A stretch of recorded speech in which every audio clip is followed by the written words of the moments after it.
We anticipate in the next 10 to 12 years, approximately 8 to 6 million Hispanics coming into the United States and 41 million Asians. You have been the majority minority for 400 years in this country. You have been the number 2 population for 400 years. You're going to get kicked out of being number 2. You're going to go down and become number 4. Now, common sense, even a third grade education would tell you, if you didn't get anything when you were number 2,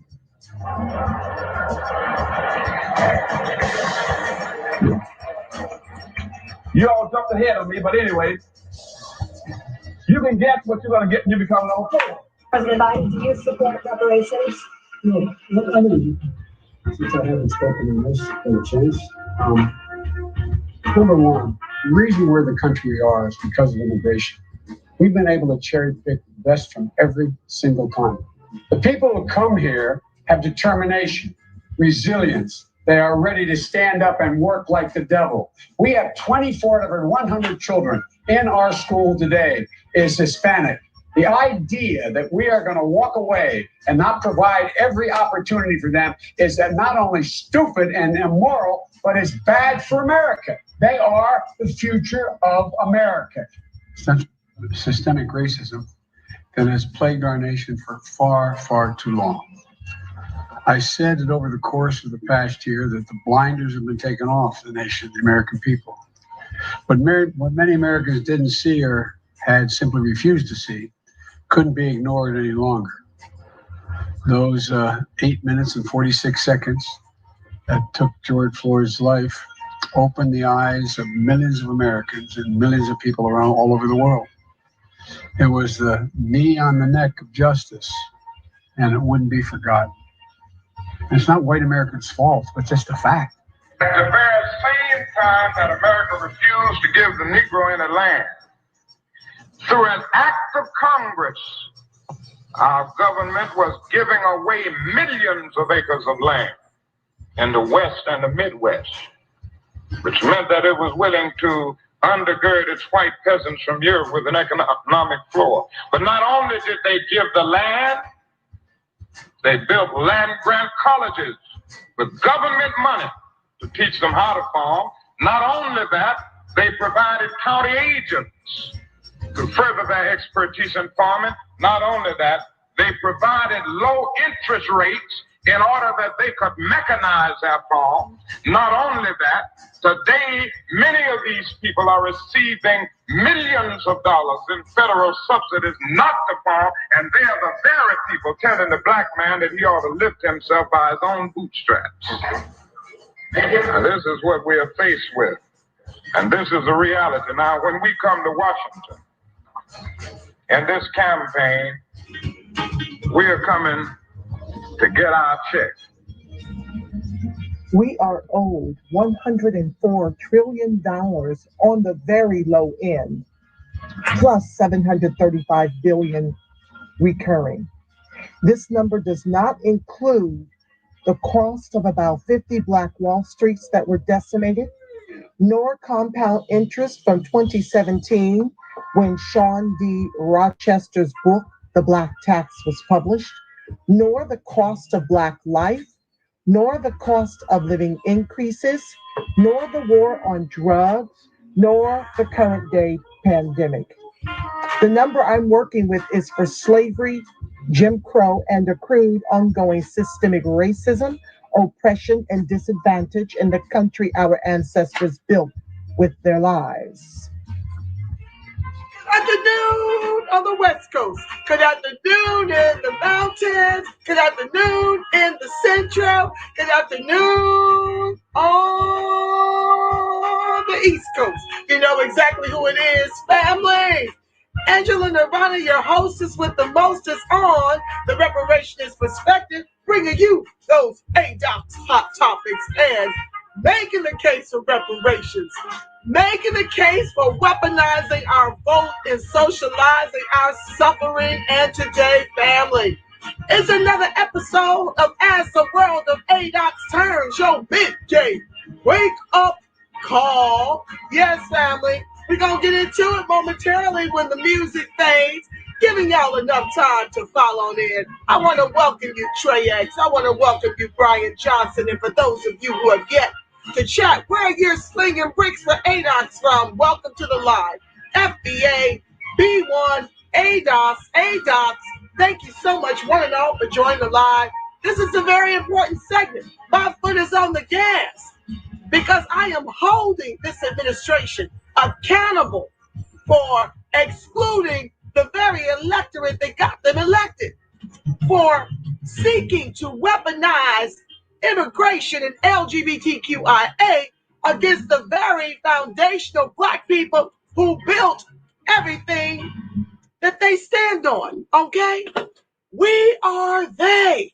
We are our ancestors built all the wealth all these groups eat from. Yes, they did, with their lives, and it is on us as their descendants to put a gate up around what we are owed, what we are long overdue, given this 500 plus year, I mean, it's a lot, family, Holocaust that we've been enduring in this country, okay?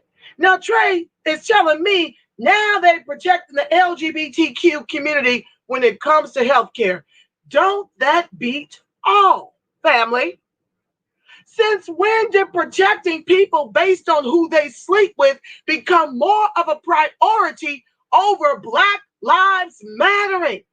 Can somebody please share that with me? So the domestic terrorists, First Amendment rights to be hired with our tax dollars on the police force matters over Black life. Weaponizing George Floyd's execution by the race soldier to give the Asians protections matter over Black life. And now Trey X tells me that they're protecting people who engage man-on-man sex, woman-on-woman sex. They get health care while we die disproportionately from the COVID. Can somebody please help it make sense, given that ADOCS elected the current administration? Have you seen anything substantive for ADOCS exclusively in the way Biden-Harris is caping for everybody but us? Are we going to talk about it today? We're going to talk about it every day, Monday through Thursday, 12 noon. I'm being shadow banned. Y'all know. Listen here. I need y'all to like, share, subscribe, turn on your notifications. Okay? They don't want this getting out. I've been disabled from Facebook, and ScrewTube is doing its number as well. So y'all need to take a sneak peek over at the Repperspect.com. Baby boo. That Congresswoman Tamara Johnson Shealy is helping your sister get all her series lined up so that if they decide to terminate me, they don't kill the message. They don't kill the message like they did over in Facebook. If that was the only place where my archives were housed, that would be a wrap for all the years I've been doing this. It ain't been that many years. I think I started around October after the inaugural ADOS conference in Kentucky. I came back with the help of Tamara Johnson Shealy. Lord have mercy. She's doing the most to ensure I stay relevant. She created that beautiful website. Go check it out. You can also Gmail me at the Repperspect. Child, listen, I had to shorten it because it's so long. I said, ain't nobody gonna come visit me over there if I put the entire title, okay? So I had to shorten that title, but you can Gmail me at the repperspect@gmail.com, okay? You can Gmail me now at the repperspect@gmail.com. I have done away with the Friends of ADOS. One last place I've got to tweak it. That's over at PayPal. Okay. Oh, let me turn on my banner. For those of you, did I change the banner who'd like to help me? No, I got to change that banner. Let me edit it real quick because it's now $TRPTV. So for those of you who'd like to contribute to help me educate the masses and advocate for ADOCS the way I love doing, then please help a sister out. All the information is there in the link below. But yes, so you must see the website. I've got about 10 series I'm bringing you, and it's going to be a subscription. I'm becoming my own Patreon. That's what Tamara Johnson Shealy said, the importance of my voice and archiving everything I say and do. I'm so grateful to her and to the rest of you who support me educating the masses and advocating for ADOCS. So it'll go live here, and then I'll take it down, and it'll be uploaded in the repperspect.com website for paid subscriptions to help raise money so I can do advocacy and civil rights work for us full time. That's what I'm seeking to do. There will be a way to contact me to speak nationally and internationally on the subject of reparations. And there's going to be a merchandise line with my power fist and I love you black and strong and all that is going to be available for you guys to donate in any way that you can to continuing my voice in this space, because I don't know anybody over here on YouTube that is fighting as hard as I am for reparations. I'm on my square, and everything I bring you is in relationship to that end in the trillions over multi-generations.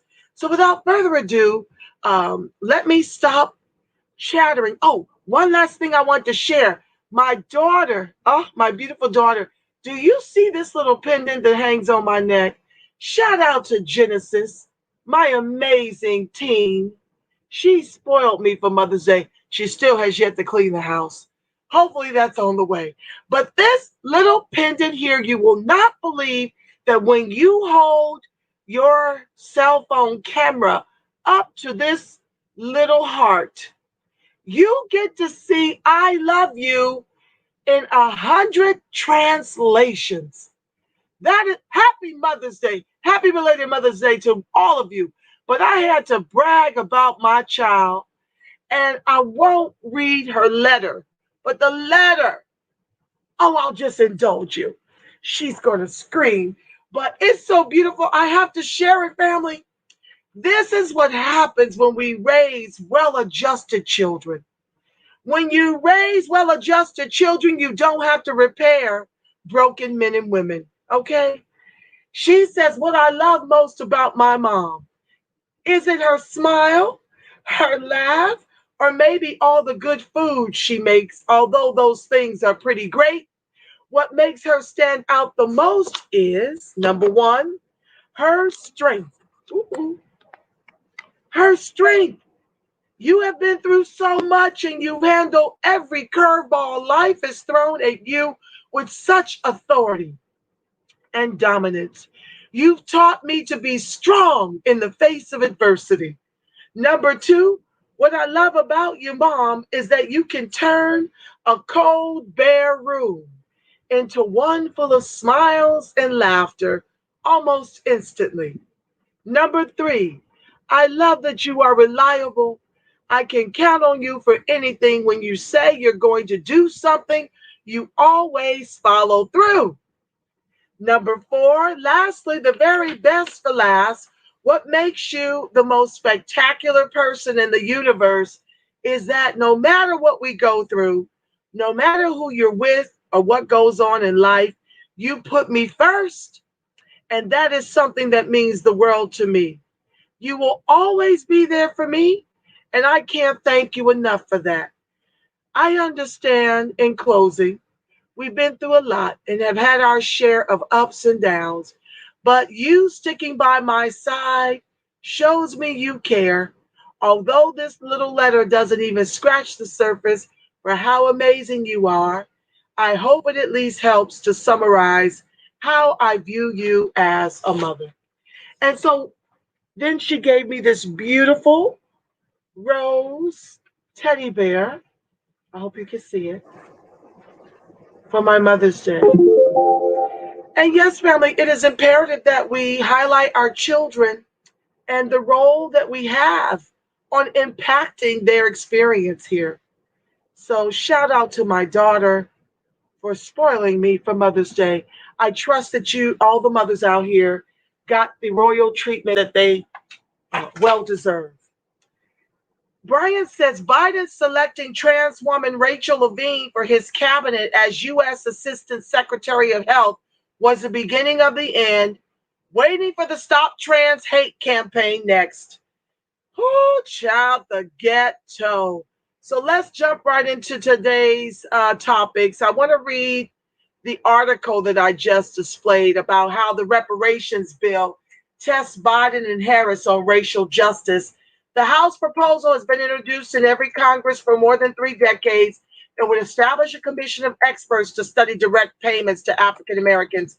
Now, why this is a big challenge for Biden Harris specifically is because Harris, at the beginning of her run for the president, stated that she's not doing anything specifically for us, a wealthless group, because of institutional systemic racism and an over 500 plus year Holocaust being waged against us by design.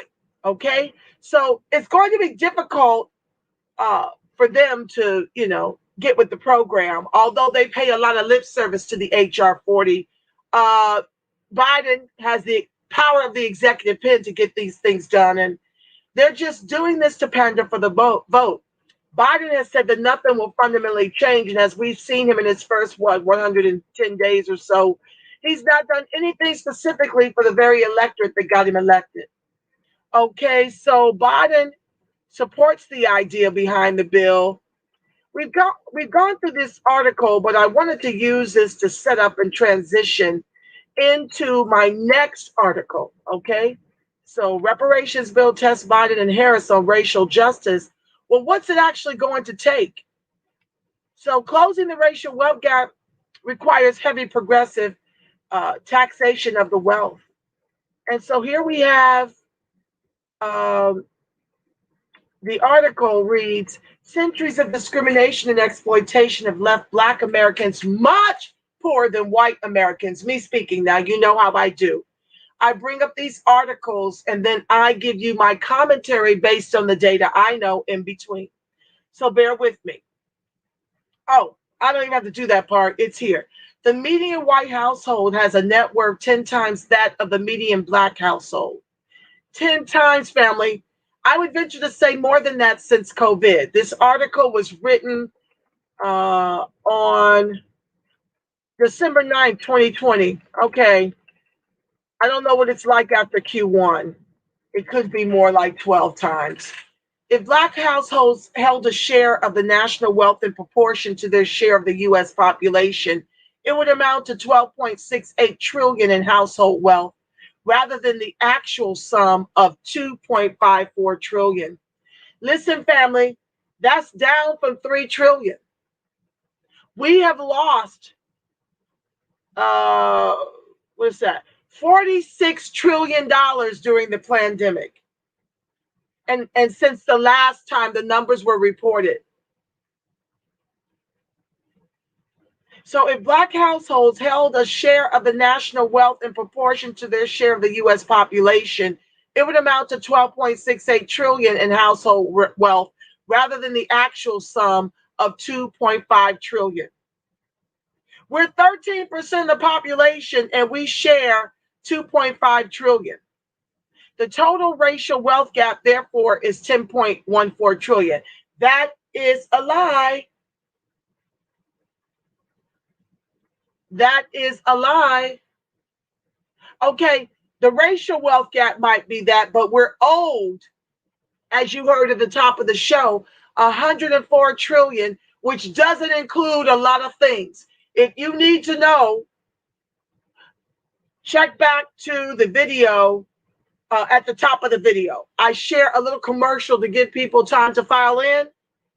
So it may require 10.4, I would say 11 trillion to bring us up to closing the racial wealth gap, and that's our percentage of who we are in the country.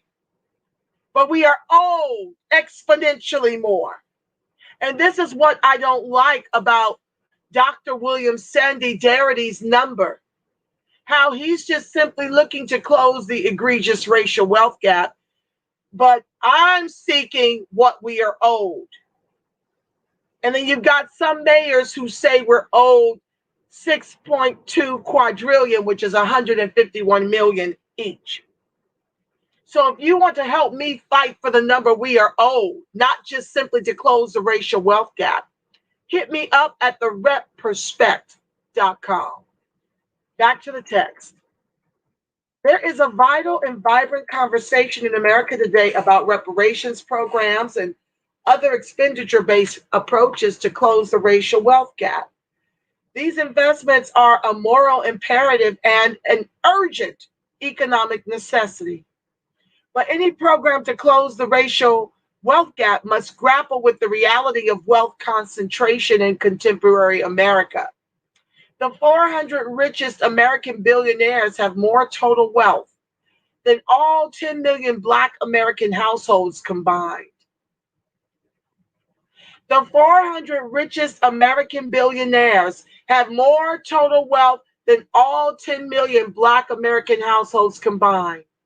And why is that, family? I've said it once, I'll say it a bazillion times till it makes my teeth white. That white folks annihilated us and stole all the wealth that our ancestors built this country with their lives. And that is why we fight for the reparations in the trillions over multi-generations.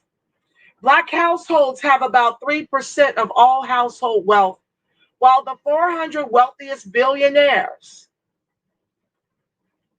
have 3.5% of all household wealth in the United States. I'm going to repeat that. That bears repeating. Black households have about 3% of all household wealth, while the 400 wealthiest billionaires have 3.5% of all household wealth in the United States.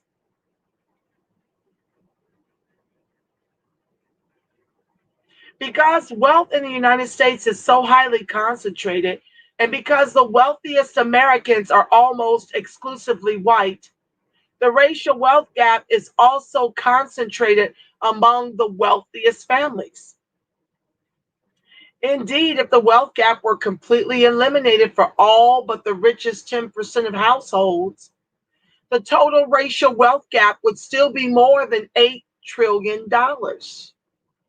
80% of the total wealth gap that exists today. Any plan to eliminate the total racial wealth gap requires, in addition to a transformative national investment in Black households and communities, not class-based policies, which don't fix race. We need transformative policies. A program of heavy and highly progressive taxation aimed at the very wealthiest Americans.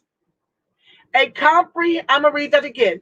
Any plan to eliminate the total racial wealth gap requires, in addition to a transformative national investment in Black households and communities, a program of heavy and highly progressive taxation aimed at the very wealthiest Americans who benefit the most, me speaking, off of our ancestors' heinous chattel slave labor.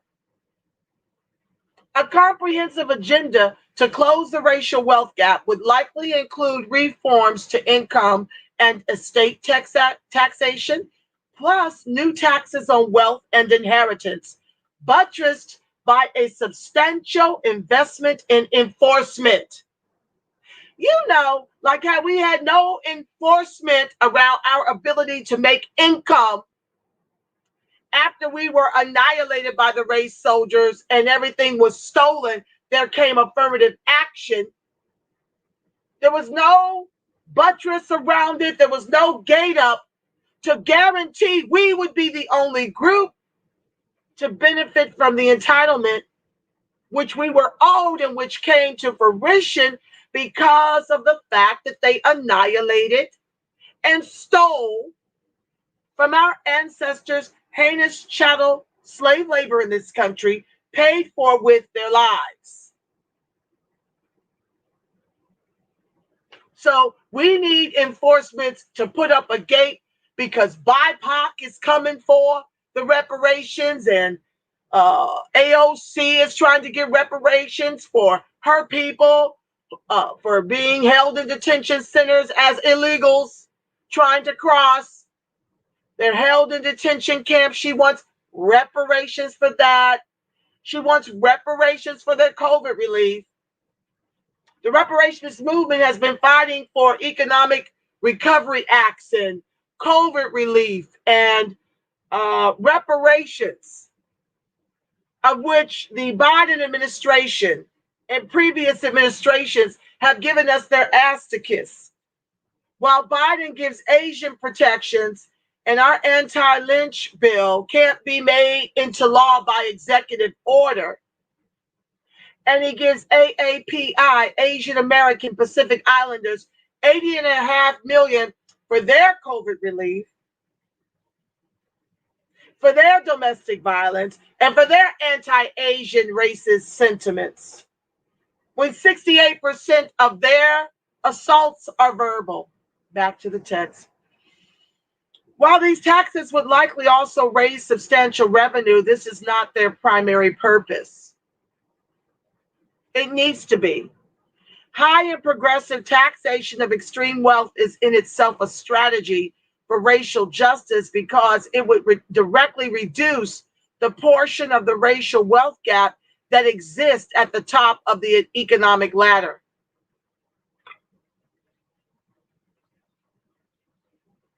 Now, sometimes you got to read between these lines because they always are trying to make it about everybody. You see, I don't like the way this is going already in this paragraph. I'm giving it the side eye. High and progressive taxation of extreme wealth is in itself a strategy for racial justice because it would directly reduce the portion of the racial wealth gap that exists at the top of the economic ladder. Although these taxes would likely also raise substantial revenue, this is not their primary purpose. We need cash. We don't need more programs they can give with the left and take away with the right to give to the immigrants and the LGBTQIA.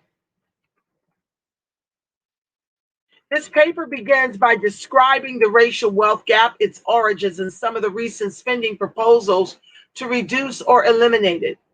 I then examine how the racial wealth gap interacts with wealth concentration in America and demonstrate the vital role that taxation must play in closing the racial disparity in wealth.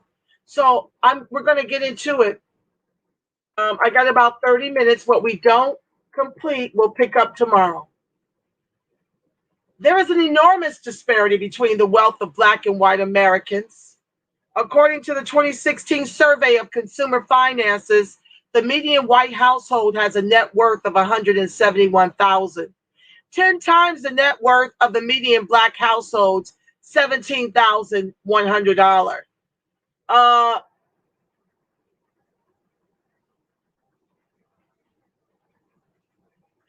thought ours was $1,700. I'm gonna have to research that part. In other words, Black households are overrepresented among the poor and working class and underrepresented among the upper middle class and the wealthy. The poorest 20% of American households have a net worth of less than $4,700. Many of these households have a negative wealth due to debt. Of these households, 26% identify as Black. The richest 20% of American households have a net worth of more than about $500,000 to our $4,700. 3% of these households identify as Black.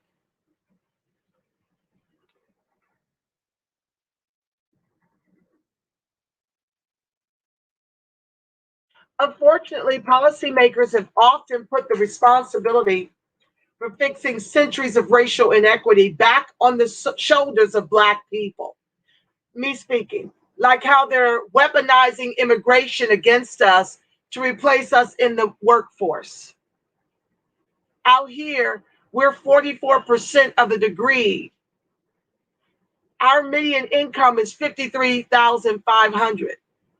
We're only 6% of the private sector. And that's from a 2004 through 2014 Color of Wealth LA that you can do a PDF download of. So we're 6% of the population, 44% of the degree. Our median income is $53,500.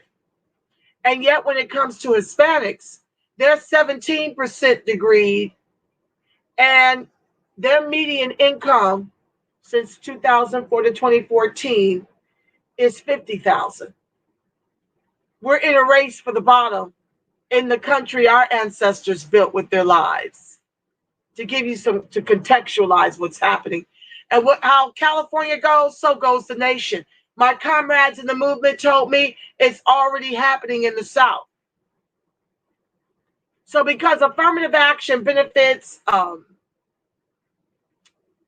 white women first, immigrants second, and LGBTQIA third, because there were no enforcements, there was no gate up to make that an exclusive entitlement for us, like all the other groups have exclusive entitlements. These corporatists with 3 Ks are able to hire from any of those groups over hiring ADOCS. And that's exactly what they're doing all over the country. Down here, you can't even get a job interview without knowing Spanish. You have to be bilingual. In the country our ancestors built with their lives. That's another form of discrimination.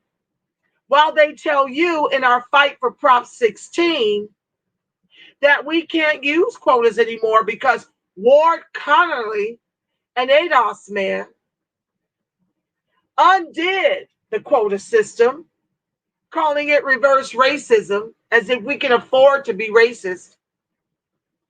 You can only be racist with money and power. Money is power. So Ward Connerly, an ADOS man, chose to undo quotas, calling it reverse discrimination, with Prop 209 and 96 down here in California.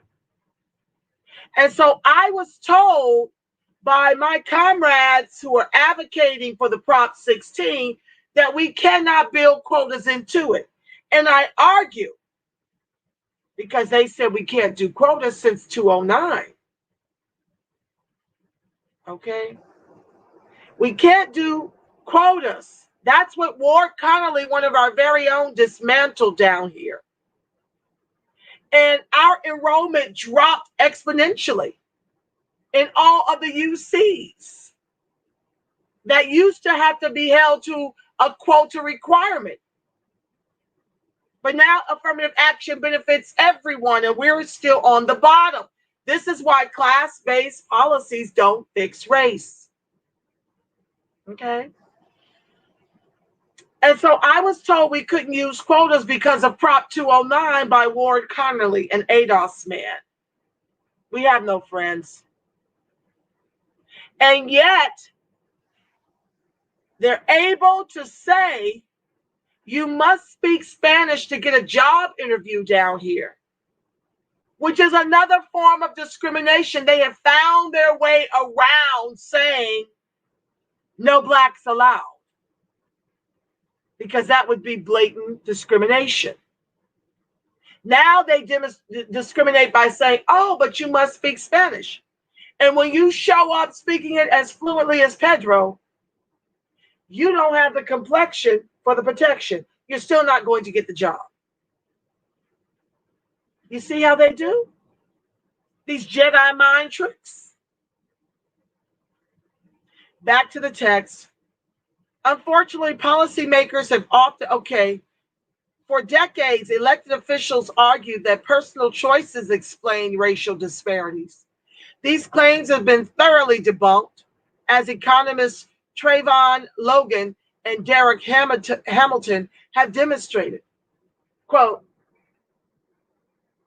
greater educational attainment, harder work, better financial decisions, and other changes in habits and practices on the part of Blacks are wholly inadequate to bridge the racial chasm in wealth. I cannot wait to share this with my family. I was sharing this very thing with them yesterday on our family Mother's Day gathering over the Zoom and over the phone, because they sound Republican, if you will. When they also espouse ideas like, we are buying too many hair weaves, or we, buy too many Jordans, or we don't put our money in the right vehicles to grow wealth. As if we've got money. That's the lie. Just because you strung out on a whole bunch of credit card debt doesn't mean you're wealthy.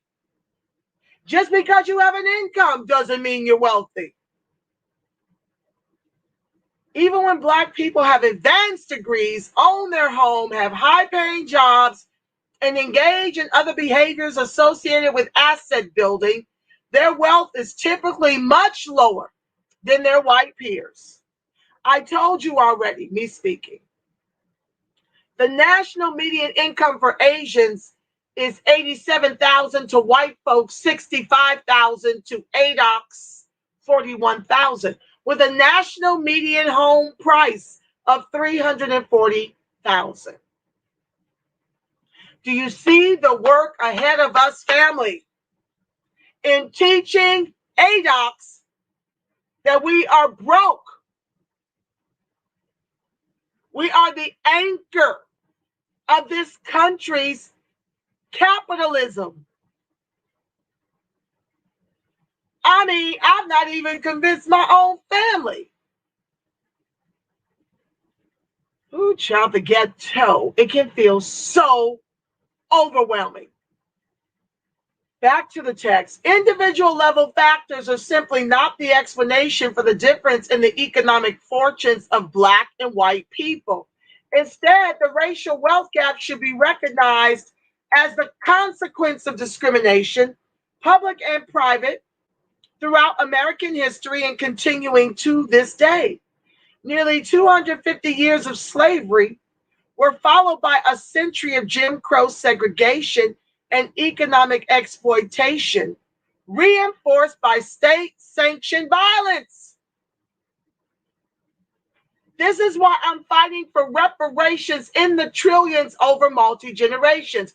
My reparations, unakin to Disparity's plan, is for slavery, Jim Crow, and accrued ongoing systemic racism, oppression, and disadvantage in the country our ancestors built with their lives.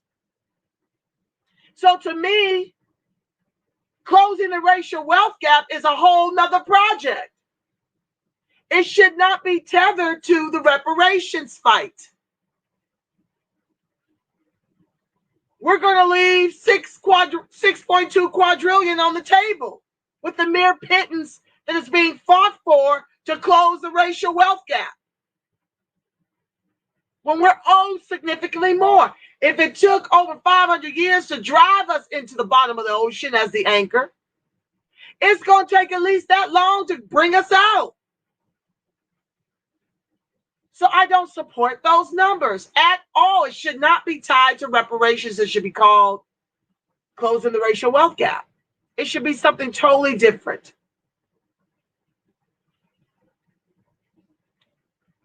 Nearly 250 years of slavery were followed by a century of Jim Crow segregation and economic exploitation, reinforced by state-sanctioned violence.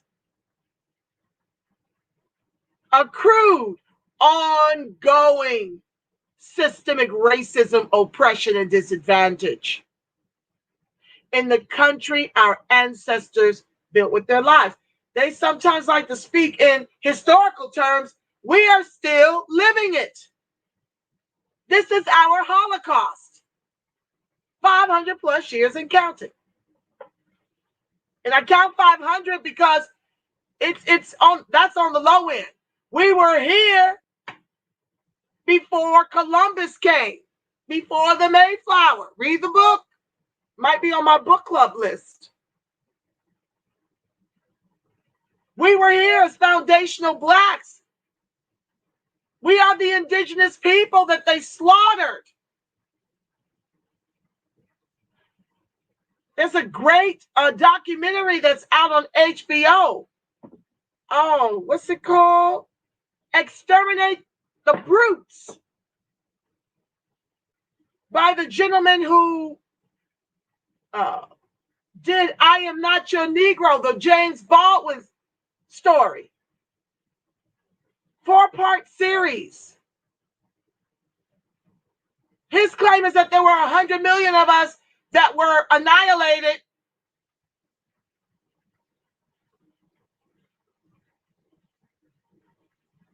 That's why I say over 500-year Holocaust. We were here, some of us descend from Africa's enslavement, and others of us were here. They just found that a black man is the origin of Great Britain.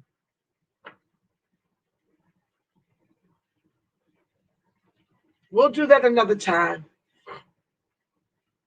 I'm going to read this section and come over and see what you have to say about it before I close this segment out, and we'll pick it up tomorrow.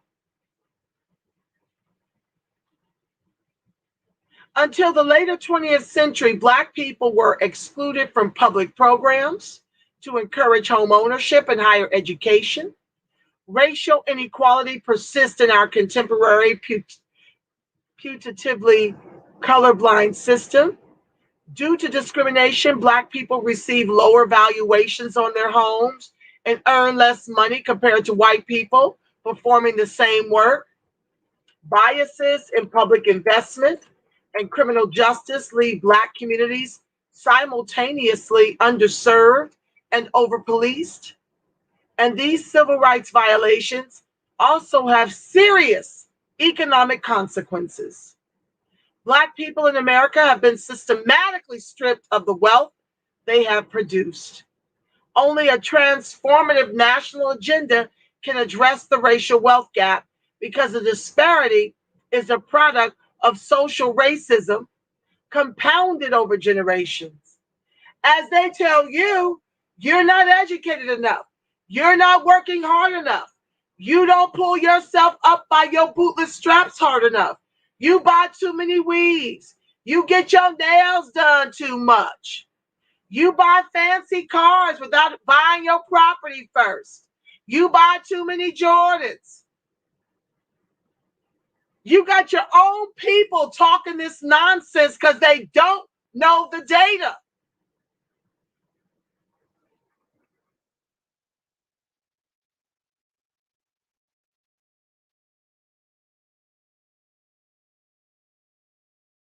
They don't know the data. So I'm going to share the screen as I come. Oh no, I want to start this other section, y'all. I got a good few more minutes left. I didn't start to 12:15. Y'all can humor me a few more minutes. I try to make sure the show is an hour-long show.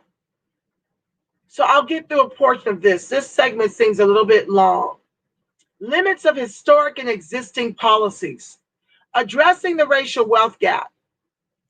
It is impossible, of course, to design any policy agenda that would fully reverse the effects of centuries of racism. How so?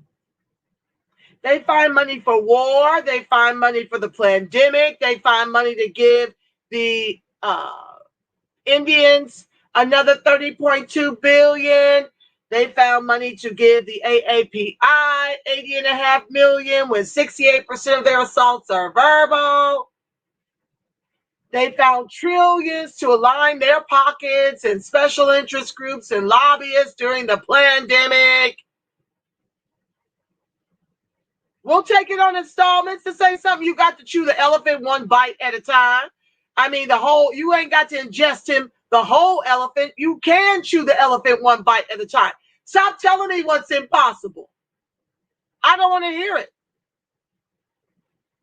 If we dealt with impossibilities, we'd still be on breeding farms. We'd still be considered 3/5 of a man. We're still being treated like 3/5 of a man. The way these domestic terrorists are coming through our neighborhoods, executing us with impunity. Biden has done nothing to dismantle that. He's Strom Thurmond's boy. What do you expect? Author of the 94 crime bill that 87% of y'all voted for. Not me. I will be voting red top of the ticket and a blue Congress to protect the over 53% of ADOCS who rely on government assistance by design of institutional systemic racism until they cut the checks in the trillions over multi-generations. That's my square. I'm imploring upon you to help us move as a block and do it the same way. Third parties ain't gonna work. You clearly can see that they can steal primaries and elections. So all this third party nonsense, folks need to put it down. It's not going to ever happen. You got them down in Georgia creating laws to prevent us from being able to vote. This is nothing new under the sun. This has been going on since we got the right to vote. So forget this third party nonsense. It's hard enough to move amongst the two-party system of oligarchy. That's both wings of the same bird. It is impossible, of course. Okay, let me jump. Justice, this long delay, has meant justice denied to generations. And you're going to make that up. That's our movement. That's our prayer. That's our fight. We're not rolling over on the money because it took y'all so long to make us whole. You had that opportunity after we fought the Civil War, which was not about our freedom. Lincoln even said himself, if I could do this and not free you, I would. He wanted to expatriate us to islands abroad and things when he emancipated us. So miss me with it. We had the 40 acres of the mule that Johnson took back and gave white folks and immigrant white folks 93 years of the Homestead Act to enrich them. That was the seed they sold to get to over 100 trillion. To our less than 3, 2.5, 2.54 to be exact. And of that 2.54, 90% share less than 700 billion. 10% share the difference. If of the blacks in this country, ADOCS is 90%, which portion do we benefit from? Huh? The less than 700 billion? Or the 2.54? Well, I don't know what 2.54 trillion minus less than 700 billion is off the top of my head. But let's say 2.5 trillion. And who would you venture to say is benefiting from the 2.5 trillion? Huh? Black immigrants that make up about 10% of the population of blacks in this country, maybe? Perhaps. I know there's overlap. Before y'all start this, well, we're poor too. Let me give you some perspective. Down here in California,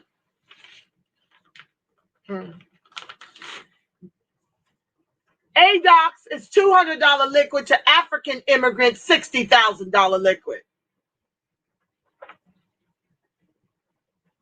So do the math for yourself and decide where you fit in. The most straight,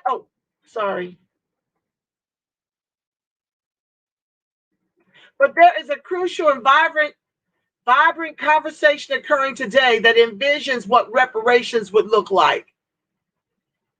Not no little trillions like, here we go, Dr. Darity. The most straightforward approach is for the federal government to provide money to descendants of American slaves. In their book, From Here to Equality, Dr. William Darity and Kirsten Mullen have proposed a detailed program that addresses eligibility, total outlay, payment mechanisms, and oversight of a potential reparations policy. Like I said, I don't agree with their number. I don't agree that they only owe us $12 trillion to close a racial wealth gap. I believe in it in addition to reparations, but this can't be reparations. There are many other economic policies that you can't do what's expedient when it comes to this number. We get one shot. There are many other economic policies that are also commonly suggested to reduce the black-white wealth gap. Rashawn Ray and Andre Perry outlined some of those proposals in their essay, Why We Need Reparations for Black America. I'm going to pull that up so we can do that as part of our show. Not today's show, but we'll come back to that segment. Hold on.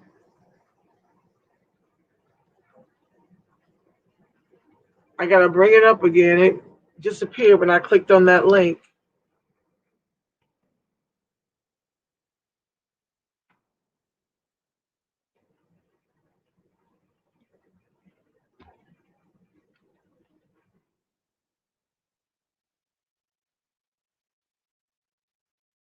I'm fast forwarding, family.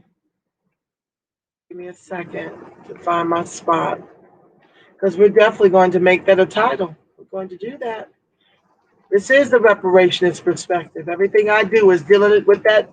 I'm pocket watching. That's one of the name of my new shows.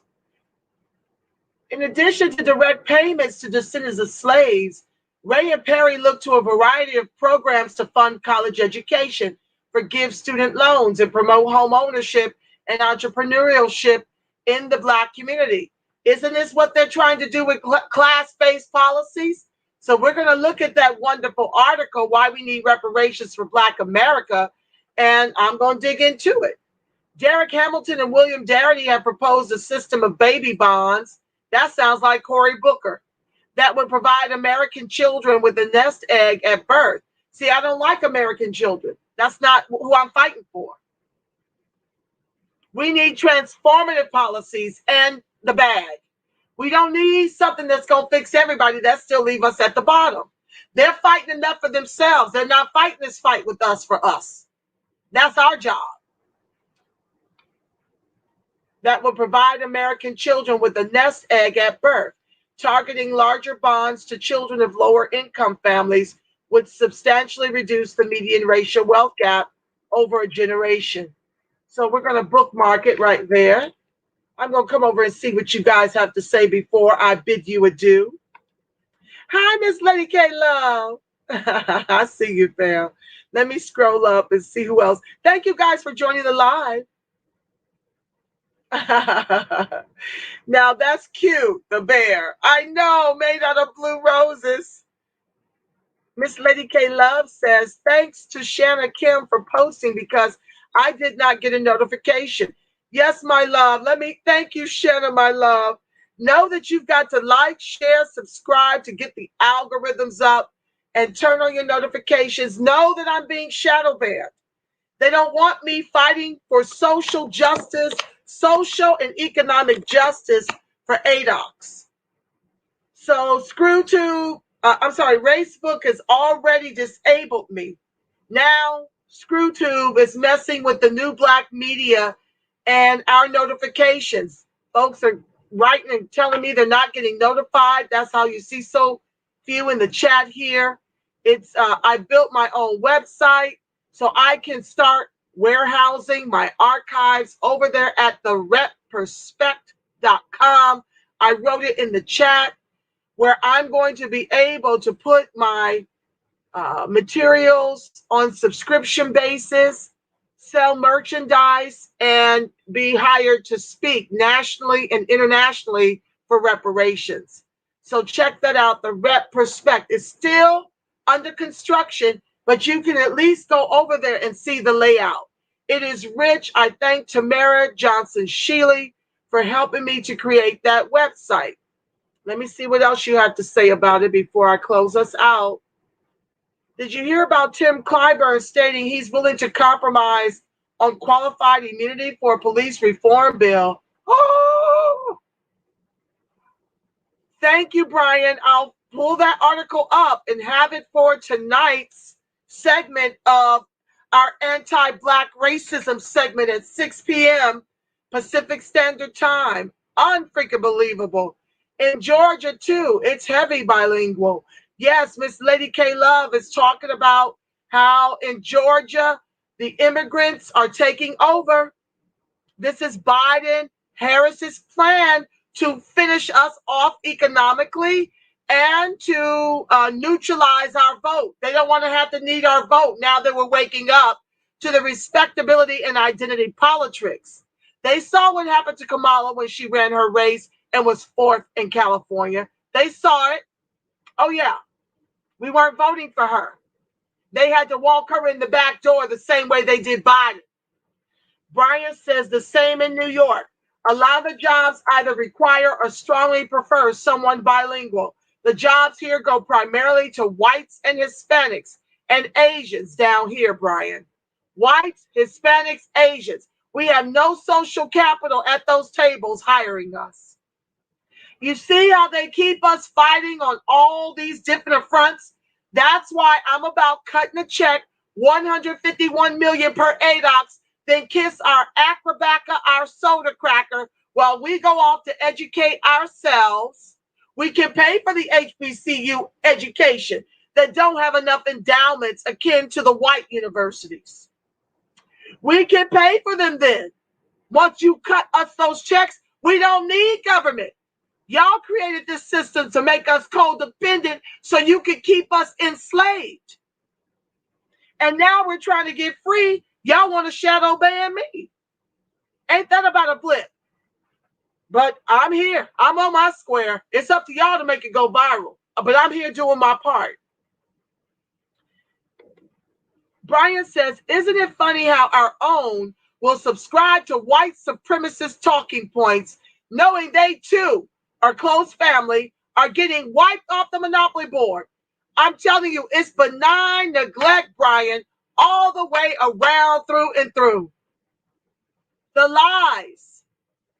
The lies. My own family know that they've been my reparation, and it's not like I'm over here spending stuff frivolously on things. I'm not a frivolous person. I've got education and a very diverse background. But it can take me a year sometimes to get gainful employment. I'm blessed now to be working with a 2/3 predominantly Black company, but that don't mean nothing. If they go belly up, I've got to be in a position to be my own economy, which is one of my shows. Check out the repprospect.com. You'll see the 10 series I'm building out over there. So I'm looking to do what I do currently as an advocate for ADOCS and education of the reparations argument full time. You got to come up with something, or you're going to be amongst the homeless. You can't sit here and wait on this reparations check. That's the marathon, not the sprint. We need immediate economic recovery, and I'll be having some things for y'all to do soon, because we're working on just that. These immigrants have literally taken what was due us under the Sherman Act, and they've taken that language to build it into what they're demanding and getting from the government. Yes, they use what happened to us. They are weaponizing what happened to us and what we were given on paper only, and taking that language to build up their own goodie bag.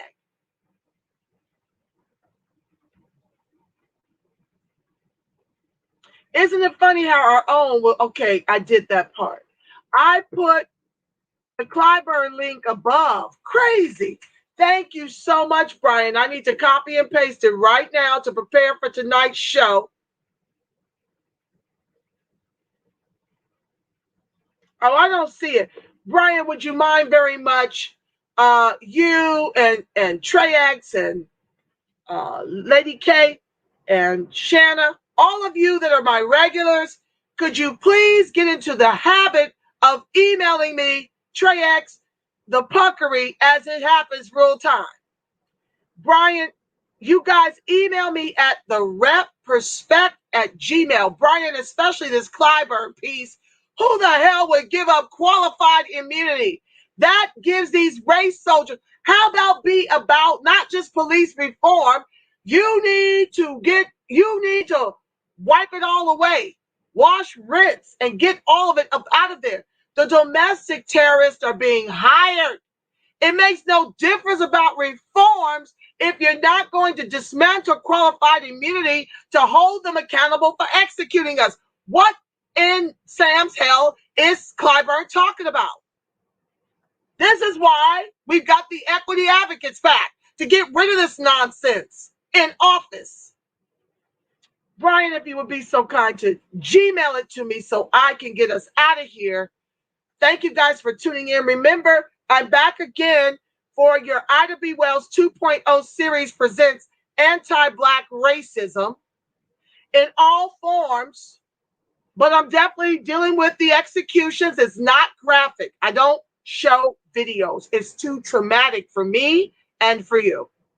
But I have to talk about it because the mainstream media is trying to make it about, as Brian mentioned earlier, anti-LGBTQIA hate, anti-Asian hate. Everybody's lives mattering over Black life. And my show at 6 o'clock is to keep the spotlight on our over 500 plus year Holocaust here in America with 3 Ks that Biden, Harris, and Scott said racism is not a part of the racism don't exist in this country with 3 Ks. I am on that series telling all about it till times get better. Shadow ban or not, I'm sounding the alarm that our 500 plus Holocaust still persists in the country with 3 Ks that our ancestors built with their precious lives. And with that said, family, I love you Black. I love you strong. And I look forward to seeing you at 6 p.m. Peace, family. Thank you for tuning in.